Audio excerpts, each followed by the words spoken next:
Modern liberals are in a terrible predicament. They're helplessly enamored with the beauty the old world built, but they despise the beliefs that inspired it. There are many connotations with the term woke, but one in particular so blatant, yet so easily ignored, even by the so-called based or anti-progressive YouTube gamer circle. Today we're looking at forced diversity casting in games. Many people recognise it and just accept it, but the reality is, while some people don't care about it, or are so brainwashed now that they don't even identify it, this issue is destroying culture on a much deeper level. If you're someone who says, who cares if there's a black woman in God of War, it's just fantasy, it's just myth, it's all just made up, and you don't like it because you're a racist, well let me tell you just how wrong your opinion is. If you know anything about history and demographics, seeing a character so out of place will remind you you're not immersed in an established world with rules. You're just playing a game made by some freak whose budget is boosted by a venture capital organisation and whose goal is to destroy any semblance of national, cultural or ethnic identity. Now I don't care who makes my games, as long as the game is fun and it doesn't feel like I'm playing within the scope of a diversity and inclusion training session, which for those with a job, especially in an office, you'll know what I'm talking about. In my view, stories deserve respect, not reinvention for reinvention's sake. When we lose sight of this, we risk turning the timeless into the transient. And it's not about exclusion, as progressive critics often claim, it's about preserving the unique identity of these stories, just as African, East Asian and Indian folklore has its own distinct traditions, so do European myths. We celebrate each for what they are, and this is not about keeping people out, but keeping the stories intact, which by definition is about keeping some people out, but that's a good thing. The mythos of God of War, for example, is part of European history. To greatly change it is to wash the historical foundation of the European people as a whole. And even in fantasy worlds, such as Game of Thrones, there are characters of all different races, but they all come from their respective lands and fit in their place. This is why black actors are not in the north fighting under Robb Stark's banner. It would make no sense if they did. And while Game of Thrones is a fantasy world, it is based on the real world, which is what all fantasy is based upon to some extent. Creating a fantasy that has zero bearing on our own reality would be unrelatable and difficult to craft, because all ideas would need to be beyond the scope of our own reality. Cut his throat. Wait! Let's discuss this! And then chop off his cock. We'll sell it for a fortune. The world's cock has magic powers. And so, everything created, such as a story in a video game, has to be grounded in something real for it to inspire, be relatable, and to be true art, rather than just ideological trash. And to lead on from that idea, our own philosophies, worldview and politics will always reflect in some way within the art we create. It is impossible to think this is preventable. Art is based on ideas, and ideas are pulled from our own subconscious. But if it's blatantly obvious what sort of political ideology has inspired a developer to create a particular character, setting, theme, or environment, it's just a factor that many people cannot look past. And it takes a certain level of perspective and nuance, which is simply lost on progressive ideologues because they think the worldview is completely universal and normal. But being able to separate and identify your own bias when creating art will ensure that your worldview isn't a factor that puts people off your game. This isn't to say you can't have a message or lesson you're trying to insert, but if it's too on the nose, then people who don't appreciate or agree with it to begin with, they're just not going to entertain the idea. And maybe I'm more open to the subtle propaganda since I've been exposed to it for so long, and I don't expect everyone to share my own personal beliefs, so I can suspend my own disbelief enough to enjoy a game that's fun. But if the game is boring and full of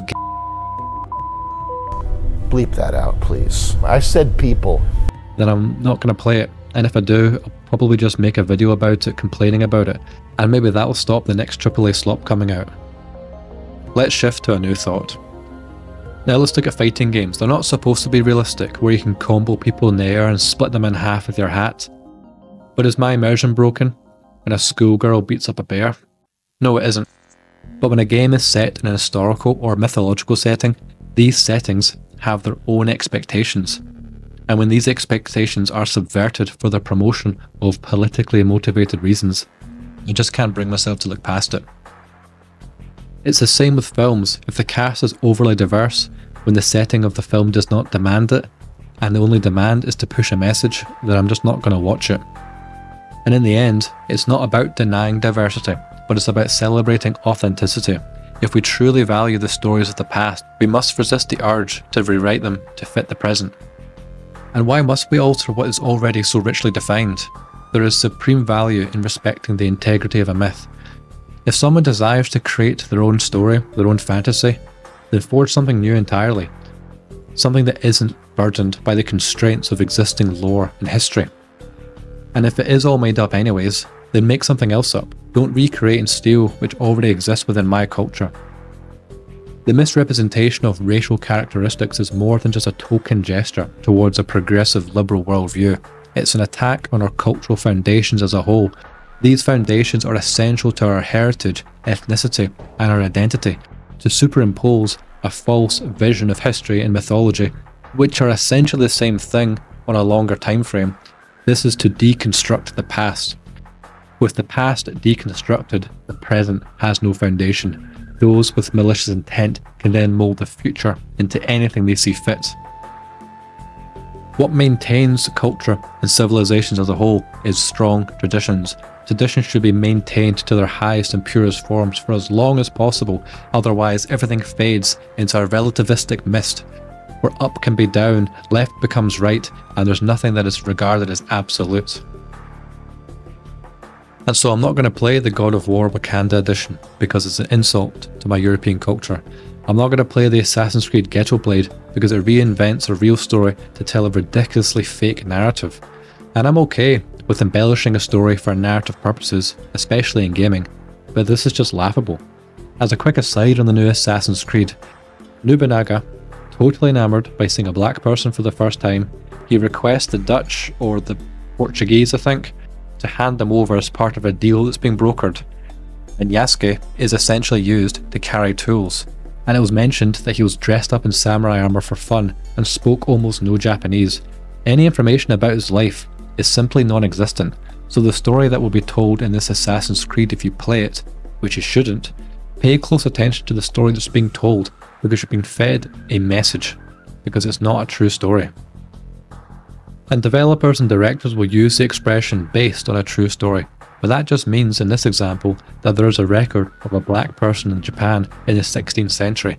Anything after that is pure fabrication, and if we go by Ubisoft's records, well, expect the expected. And to me, it just makes me consider that so much history is just fake, and is only formulated from the lens which it was written from. If you ever want to read some real history, try reading something that was written before the Second World War. And speaking of the Second World War, I've mentioned this in previous videos, that period piece films that reflect a very different demographic situation is pure propaganda. Casting is done on purpose. It's not as if the decision was made purely that the diversity casting was just a perfect role due to their skills. It's because that they were diverse, and they're competent actors on top of that. That is the reason that they're used for these types of films. Period pieces take painstaking effort to portray the style, accents, architecture of a setting. Why would the director or the producers spoil it by having cast members be a race which does not fit the time or setting at all? But it's very simple. It all adds to reshaping our collective view and understanding of the past, with our past reshaped to reflect a fake and untrue version of history, then the invasive ideologies that aim to break down Western civilization and Western kind will find it much easier to do so. And you can like and respect Thor and Odin, the spectacle of demigods amongst men, the Ouroboros, the World Tree, but this is a tradition that is unique to particular people. It's not a shared history everyone can participate in. To claim that European history is the same as Chinese history is the same as saying Black history is Norse history.